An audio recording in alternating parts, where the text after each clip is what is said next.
The final battle of Avengers Endgame is one of the most iconic things in the MCU, and probably not just the MCU, but I would say films in general, considering the cultural impact that it had and, all the videos of the reactions and celebrations.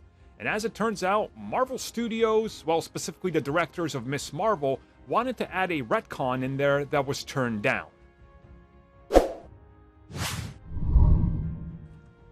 Ever since Avengers Endgame, we've had multiple Marvel Studios projects mention the events that happened, but again, we never directly see them.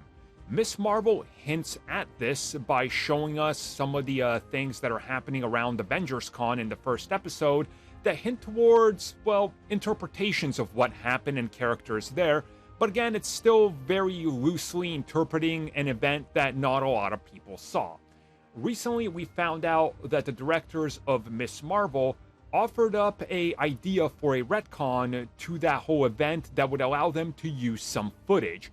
Essentially, they approached Marvel Studios and Kevin Feige saying, hey, instead of doing it the way we ended up doing it in the premiere and at Avengers Con and showing Ms. Marvel talking about it and the podcast and the drawings and everything, what if we showed it through drones?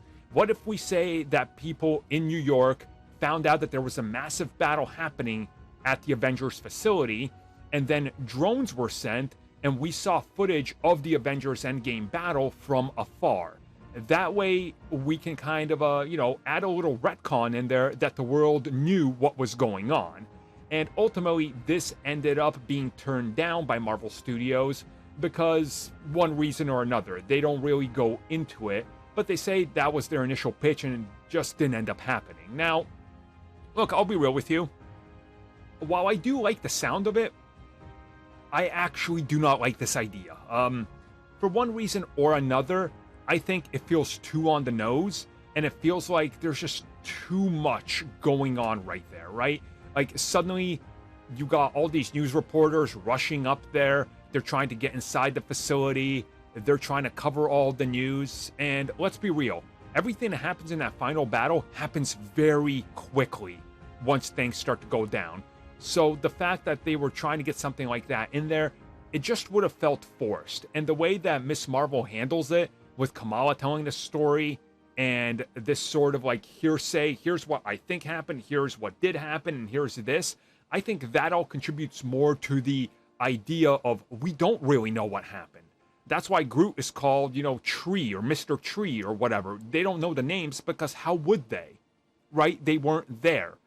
It's one of those things that an event happened and nobody really saw it other than the people that were there. And that keeps the mystery and the illusion and, this giant thing that happened kind of out there as a folktale, right? As some sort of myth. And that to me works more. And having footage of it just kind of takes away from that. So I kind of get why it was turned down, but it's cool nonetheless to find out that they were trying to make it happen and then it didn't. I mean, it is what it is.